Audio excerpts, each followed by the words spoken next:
कर्नाटक के school college में धार्मिक लिबास पर रोक के आदेश के बाद बवाल मचा हुआ है। कई जिलों के स्कूल के जो छात्र हैं वो बाहर आ गए हैं, प्रदर्शन कर रहे हैं, एक दूसरे के आमने सामने हैं। मुस्लिम छात्राएं हिजाब पर रोक का विरोध कर रही हैं तो कई हिंदू छात्र भगवा, गमछा और दुपट्टा डालकर कैंपस में नारेबाजी कर रहे हैं। कल हालात ज्यादा गर्म हो गए। इसे देखते हुए कर्नाटक सरकार ने 3 दिनों के लिए स्कूल कॉलेज बंद कर दिए। कर्नाटक हाईकोर्ट में इस मुद्दे पर सुनवाई भी हो रही है। मुस्लिम छात्राओं ने हिजाब पहनने के अधिकार को बहाल करने के लिए कोर्ट का दरवाजा खटखटाया था। मामले पर आज भी सुनवाई जारी रहेगी, लेकिन छात्राओं के वकील को लेकर बीजेपी ने आपत्ति जताई। बीजेपी का कहना है कि छात्राओं की वकील कांग्रेस नेता है और इससे साबित होता है कि इस विवाद को भड़काने की कांग्रेस ही साजिश कर रही है।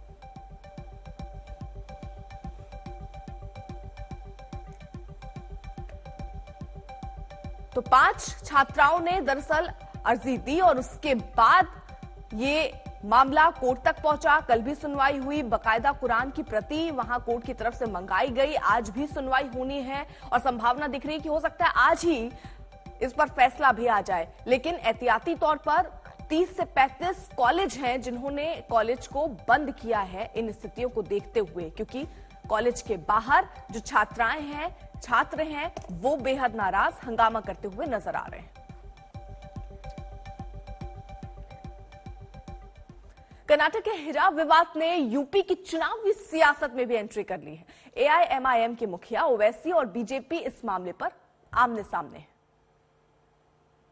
बीजेपी की सरकार कर्नाटका में गैर जरूरी के जुल्म कर रही है, संविधान के खिलाफ काम कर रही है, बल्कि संविधान की आर्टिकल 15, 19 और 21 का ग्रेव वायलेशन हो रहा है कि वहां के महिला बच्चियों को स्कूल में और कॉलेज में हिजाब पहनने से रोका जा रहा है। मैं बीजेपी के इस फैसले की मजम्मत करता हूं, कंडन करता हूं, जो एक सुप्रीम कोर्ट का फैसला नहीं बल्कि पुट्टुस्वामी जजमेंट के खिलाफ है, जो सुप्रीम कोर्ट का नलसा जजमेंट है उसके खिलाफ है, कॉमन कॉज जजमेंट के खिलाफ है। ये भारत है, सर्वधर्म समभाव के आधार पर चलेगा, न कि इस्लामिक स्टेट भारत को बनाने की कोशिश करने वालों की मानसिकता हम पूरा नहीं होने देंगे। इसीलिए विपक्ष में कल कुछ लोगों ने इस तरह का प्रश्न उठाया और ये कभी पूरा नहीं होगा। भारत भारत रहेगा, भारत पाकिस्तान नहीं बनेगा। अगर तुम आज छुप जाओगे तो हमेशा के लिए छुप जाओगे, याद रखो मेरी बात को। अगर आज तुम खड़े हो जाओगे थोड़ी देर के लिए, तुम सिर्फ थोड़ी देर के लिए खड़े हो जाओ, देखो ये जो लोग तुमको डरा रहे, जो समझ रहे हैं कि हमारे सरों पर जो काले बादल मंडरा रहे, याद रखो ये बादल छटेंगे इंशाअल्लाह ताला। ये सूरज चमकेगा जो हमारे मुस्तकबिल का सूरज होगा, मगर याद रखो भीख मांगने से बादल नहीं हटेंगे, भीख मांगने से बादल नहीं हटेंगे। लड़ेंगे जमहूरी तरीके से तो हक दिया जाएगा। हमारे देश के संस्कार इसकी इजाजत नहीं देते। आप हमारी बहन हैं, आप हमारी बहन हैं, तो हम कोशिश करते हैं कि बहन के पैर को देख लें। हम चेहरे को भी देखना बहुत जल्दी से अच्छा नहीं समझते हैं, क्योंकि हमारे देश के संस्कार यही बताते हैं कि सर झुकाकर हम अपनी माताओं बहनों से बात करते हैं। तो ये संस्कार अगर सबके अंदर आ जाएं तो हिजाब की तकलीफ नहीं रह जाएगी। ये जो हिजाब पर चर्चा करते हैं लोग, वो बेहिजाब लोग हैं जो चर्चा करके अपनी वोट बैंक की राजनीति करते हैं। हम सबके साथ सुरक्षा और उसकी बात करते हैं। हिजाब विवाद कर्नाटक से बाहर भी निकल आया है। दिल्ली, मुंबई में इस मुद्दे पर प्रदर्शन शुरू हो गए हैं। मुंबई में समाजवादी पार्टी मुस्लिम छात्राओं के समर्थन में दस्तखत अभियान चला रही है।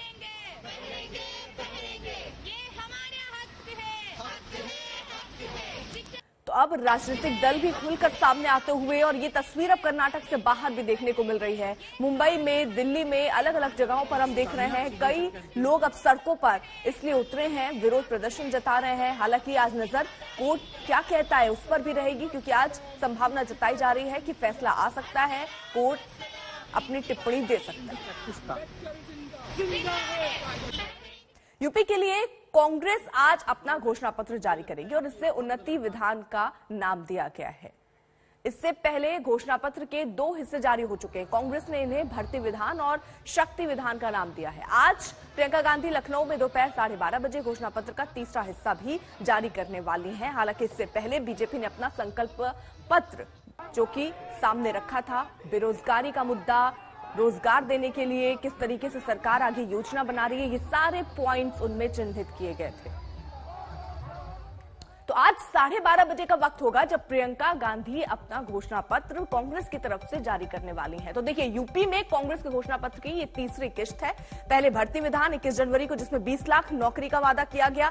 8 दिसंबर को शक्ति विधान आया, जिसमें महिलाओं को 40% आरक्षण देने की बात कांग्रेस की तरफ से कही गई थी। वहीं उन्नति विधान आज 12:30 बजे आना है। आज विकास का रोड मैप, आगे कांग्रेस कैसा, अगर उत्तर प्रदेश में कांग्रेस की सरकार बनती है तो उनके क्या एजेंडे होंगे, वो कौन से मुद्दे लेकर चुनाव में उतर रहे हैं, उनके घोषणा पत्र में क्या रहता है, वो देखना होगा। तो ये तीसरी किश्त है कांग्रेस के घोषणा पत्र की, जो आज 12:30 बजे रिलीज होगी।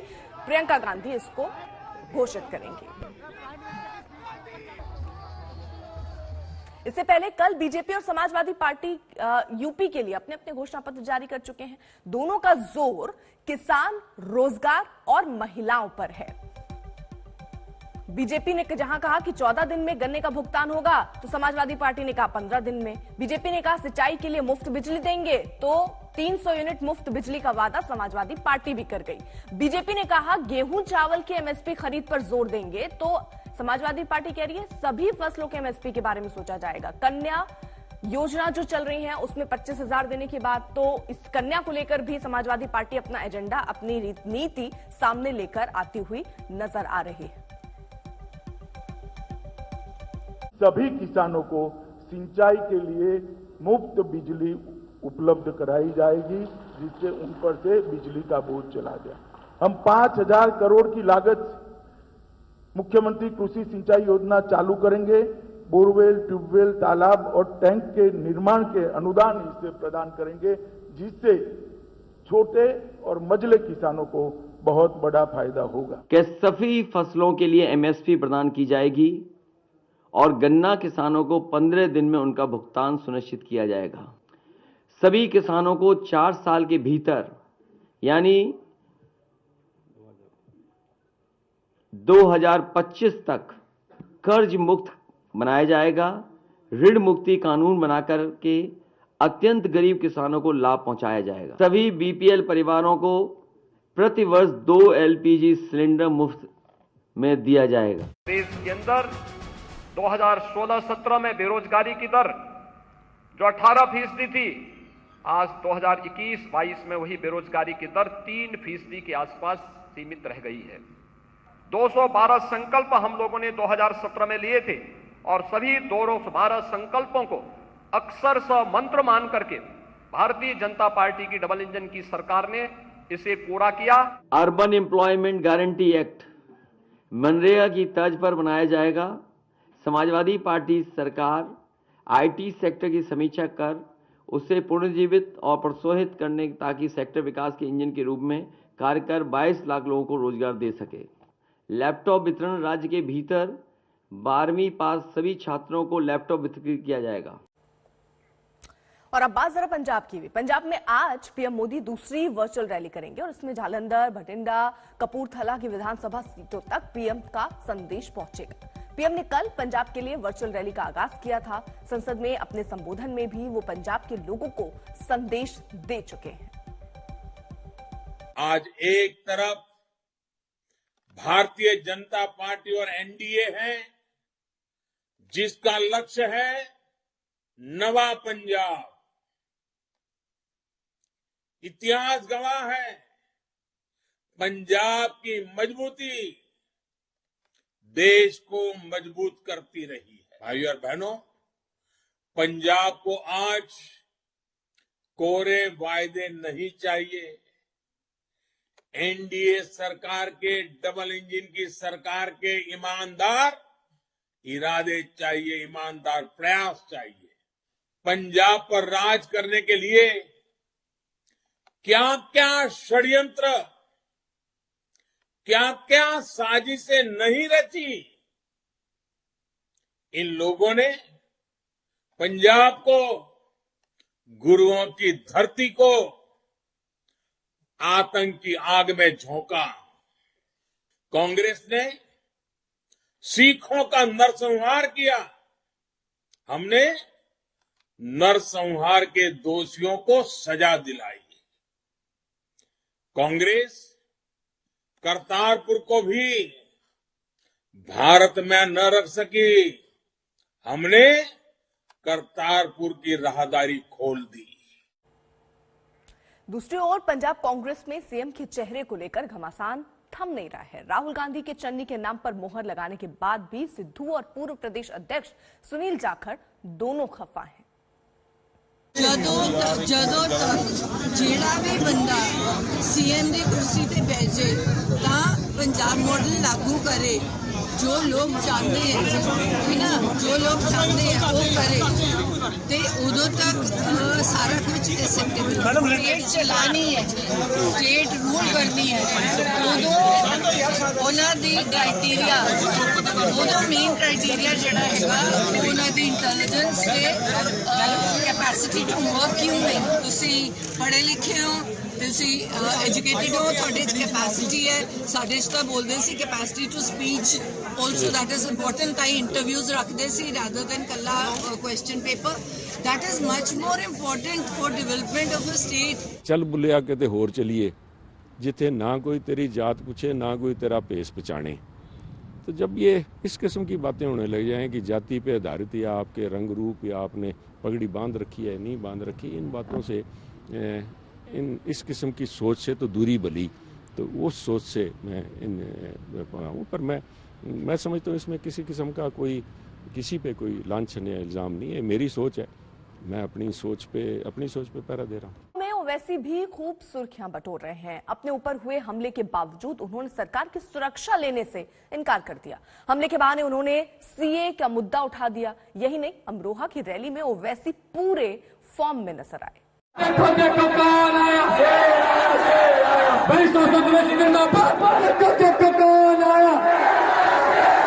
आपको बताना चाह रहा हूं कि योगी आदित्यनाथ अपने भाषण में कहती है कि मैं मई जून में सर्दी पैदा कर दूंगा। मुख्यमंत्री है और कहते हैं कि मई जून में सर्दी पैदा कर देंगे। मुख्यमंत्री आपको तो मौसम वैज्ञानिक बन जाना चाहिए। मई जून में सर्दी पैदा करेंगे और मैं गर्मी निकाल दूंगा। मुख्यमंत्री जी, आप क्या पेंचिस के डॉक्टर हैं?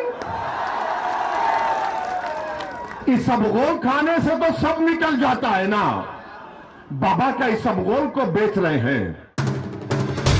असदुद्दीन ओवैसी एक्शन में हैं।